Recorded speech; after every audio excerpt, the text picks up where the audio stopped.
পঞ্চম শ্রেণীর বিজ্ঞান। তো দেখো আজকে আমরা সমাধান করব এই যে 30 পৃষ্ঠা। তো পরবর্তীতে অধ্যায় 4-এর 31 পৃষ্ঠা থেকে সমাধান দেখার জন্য অবশ্যই সাবস্ক্রাইব মাই চ্যানেল। তো আজকে আমরা শুধু এই 30 পৃষ্ঠার এই প্রশ্নগুলো সমাধান করব। আর আগের ভিডিওতে আমি 29 পৃষ্ঠা পর্যন্ত এইগুলো সমাধান দেখিয়েছি। তো এখন আমি শুধু 30 পৃষ্ঠার এই প্রশ্নের ভিডিও দেখাবো। তো দেখো আমাদের 1 নম্বরে কি লেখা আছে, আর আমি বলে দিই চ্যানেলটা অবশ্যই সাবস্ক্রাইব করে দিতে, কারণ চ্যানেলটা সাবস্ক্রাইব করলে আমি ভিডিও আপলোড করার সাথে সাথে অটোমেটিক তোমাদের ইউটিউবে কিন্তু ভিডিওগুলো চলে যাবে, ঢুকলেই পেয়ে যাবা। তো দেখো 1 নম্বরে আমাদের বলেছে সঠিক উত্তরে টিক চিহ্ন দেই, নিচের কোনটি শর্করা জাতীয় খাদ্য? তাহলে আমাদের সঠিক উত্তর কি হবে? আলু। তারপরে খ নম্বরে আছে পাশের চিত্রের ফলমূলে নিচের কোনটি অধিক পরিমাণে থাকে? তাহলে সঠিক উত্তর কি হবে? Vitamin C. গ নম্বরে আছে কিউরিং পদ্ধতিতে খাদ্যশস্য, তাহলে কি হবে? এই যে লবণ মিশিয়ে সংরক্ষণ করা হয়, এইটা কিন্তু উত্তর হবে। তারপরে দেখো আমাদের ঘ নম্বরে কি আছে? অনিয়মিত খাদ্যাভ্যাসে এই যেটা হবে স্থূলতা ও বিষণ্ণতা দেখা দিতে পারে। তো আমাদের টিক চিহ্ন কমপ্লিট। এখন দেখো আমরা 2 নম্বরে সংক্ষিপ্ত প্রশ্নে চলে যাব। এখানে কি আছে? আমিষ জাতীয় খাদ্য গ্রহণ কেন প্রয়োজন? তারপরে খ নম্বরে আছে সুষম খাদ্য গ্রহণের উপকারিতা লিখো। গ নম্বর যথেষ্ট, এই যে গ নম্বরে আছে দেখো, এই যে গ নম্বরে আছে যথেষ্ট পরিমাণে আমিষ ও তেল সমৃদ্ধ খাবার খেলে পুষ্টিহীনতা থাকতে পারে কেন? তো চলো আমরা 3টা উত্তর দেখে নিই সংক্ষিপ্ত। এই যে দেখো আমাদের ক নম্বর আমিষ জাতীয় খাদ্য গ্রহণের কেন প্রয়োজন?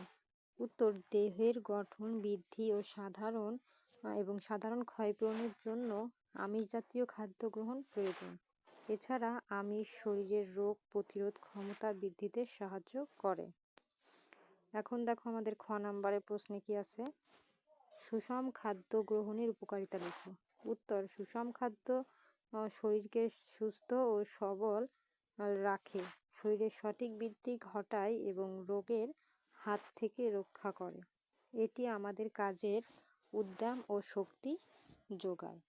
এখন দেখো ঘ নম্বরে আমাদের প্রশ্নে কি বলেছে, মানে ঘ বলতে গ নম্বর, যথেষ্ট পরিমাণে আমিষ ও তেল সমৃদ্ধ খাবার খেলেও পুষ্টিহীনতা থাকতে পারে কেন? উত্তর কারণ শুধুমাত্র আমিষ ও তেল শরীরের সব চাহিদা পূরণ করতে পারে না। শরীর সুস্থ রাখতে হলে শর্করা, ভিটামিন ও খনিজ লবণেরও প্রয়োজন। খাদ্যের এই উপাদানগুলোর অভাব থাকলে পুষ্টিহীনতা দেখা যায়। তো এই ছিল আমাদের গ এর উত্তর। তো দেখো আমাদের কিন্তু এই 2 নাম্বার কমপ্লিট। এখন আমরা 3 নম্বরের বর্ণনামূলকের প্রশ্ন দেখব। দেখো এখানে বলেছে কতে খাদ্য সংরক্ষণ কাকে বলে? খাদ্য সংরক্ষণ গুরুত্বপূর্ণ কেন তা লিখো। খ নম্বর নিয়মিত খাদ্য গ্রহণ কিভাবে আমাদের স্বাস্থ্য রক্ষায় ভূমিকা রাখে? গ কম খরচে সুষম খাদ্য তালিকা কিভাবে সাহায্য করে? তো চলো আমরা ক, খ এবং গ এর উত্তর দেখে নিই।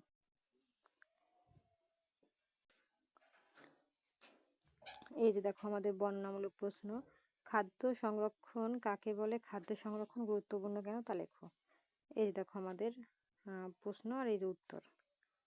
উত্তর দেখো যে বৈজ্ঞানিক পদ্ধতিতে খাবার নষ্ট হওয়া থেকে রক্ষা করা হয় এবং দীর্ঘ সময় খাওয়ার উপযোগী করে রাখা হয় তাকে খাদ্য সংরক্ষণ বলে। গুরুত্ব খাদ্য পচন রোধ করতে, বছরের সব সময় সব ধরনের খাবার পেতে এবং দূরবর্তী স্থানে খাবার পাঠাতে খাদ্য সংরক্ষণ খুবই গুরুত্বপূর্ণ। এখন আমরা খ নাম্বার দেখব। খ নাম্বার নিয়মিত খাদ্য গ্রহণ কিভাবে আমাদের স্বাস্থ্য রক্ষায় ভূমিকা রাখে? উত্তর নিয়মিত ও সঠিক সময়ে খাবার গ্রহণ করলে শরীরের হজম প্রক্রিয়া ঠিক থাকে। এটি শরীরের প্রয়োজনীয় পুষ্টি সরবরাহ নিশ্চিত করে, ফলে ক্লান্তি দূর হয় এবং শরীর রোগমুক্ত থাকে। অনিয়মিত খাবার খেলে গ্যাস্ট্রিক বা স্থূলতার মতো সমস্যা হতে পারে। এখন আমরা গ নাম্বারের উত্তর দেখব। কম খরচে সুষম খাদ্যের তালিকা কিভাবে করা যায়? উত্তর দামি খাবার মানেই বেশি পুষ্টি নয়, বেশি ফলমূল, এই যে দেশি ফলমূল যেমন আমলকি, পেয়ারা, শাকসবজি, সস্তা মাছ, ডিম এবং ডাল ব্যবহার করে খুব কম খরচেই একটি চমৎকার সুষম খাদ্য তালিকা তৈরি করা সম্ভব। মাংসের পরিবর্তে ডাল ও ডিম আমিষের চাহিদা মেটাতে পারে। তো এই ছিল কিন্তু আমাদের সমাধান। তো দেখো আমাদের কিন্তু বর্ণনামূলকের 3টি প্রশ্ন কমপ্লিট। তো আজকের মতন এই পর্যন্তই। পরবর্তীতে এই অধ্যায় 4 এর ভিডিও দেখার জন্য অবশ্যই সাবস্ক্রাইব মাই চ্যানেল।